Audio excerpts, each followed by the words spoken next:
Pour Baselworld 2017, j'ai le plaisir de vous présenter notre nouvelle référence quantième perpétuelle automatique, la référence 5320G en or gris, équipée de notre nouveau mouvement 324 SQ. Si on regarde un petit peu de plus près, au niveau de l'affichage, on retrouve heure, minute et seconde au centre, traditionnel. Et au niveau du quantième perpétuel, ici nous avons un affichage du jour et du mois par guichet à 12 heures, un indicateur de phase de lune à 6 heures, coaxial à cet indicateur de phase de lune la date par aiguille, et partagé de part et d'autre de l'axe midi 6 heures, l'indicateur jour-nuit et l'indicateur d'année bissextile. Pour les fonctions, traditionnellement, la couronne a deux positions, la première position pour le remontage et la deuxième pour la mise à l'heure. Pour le quantième perpétuel, nous avons 4 correcteurs indépendants. Celui qui est vers 8 heures corrige les phases de la Lune, tandis que les 3 autres corrigent respectivement le jour de la semaine, la date et le mois. Maintenant, si on revient un petit peu au design de cette boîte, c'est une Calatrava style vintage.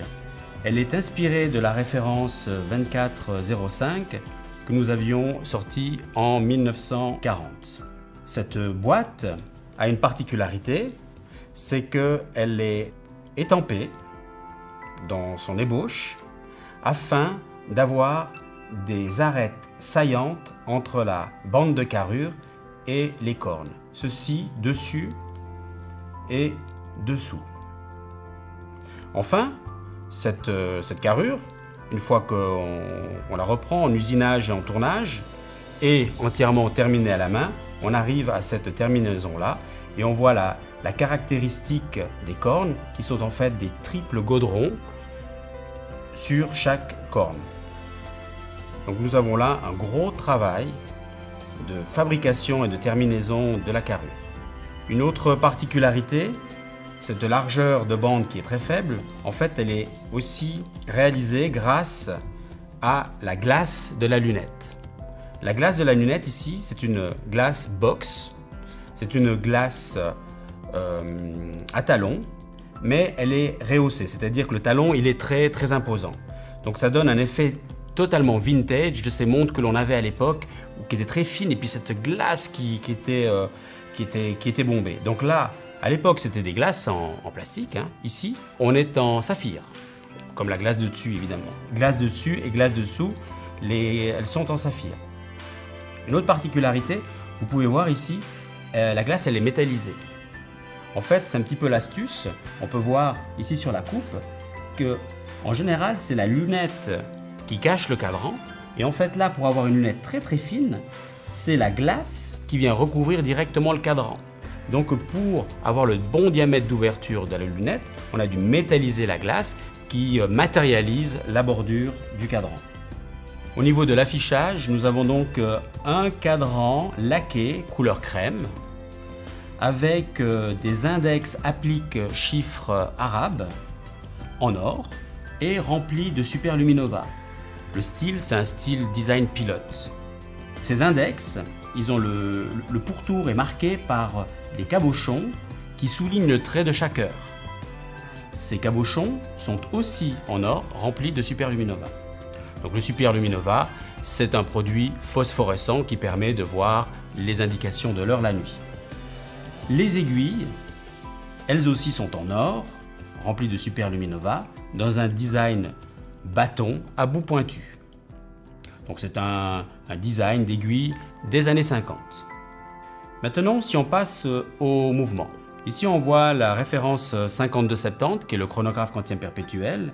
Et si je vous la montre, c'est qu'en fait, le quantien perpétuel vient de cette référence et on l'a adapté pour le mettre sur le mouvement 324 de base. Donc, j'ai ici le quantième perpétuel. Donc, c'est un module extra plat qui fait 1,65 mm d'épaisseur, 32 mm de diamètre. Donc là, il est complet avec les 4 disques, il manque juste celui des phases de la Lune.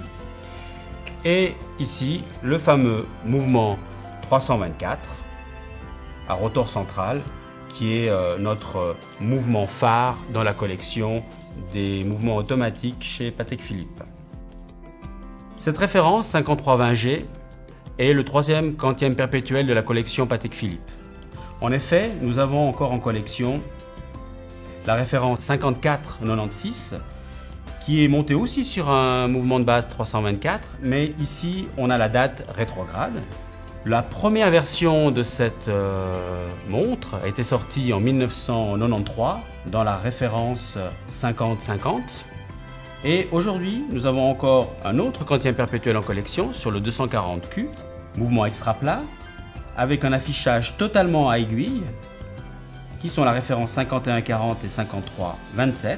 Et ce quantième perpétuel, lui, était sorti en 1985 dans la référence 39-40. Donc on voit, dans notre collection de quantième perpétuel automatique, 3 modèles totalement différents.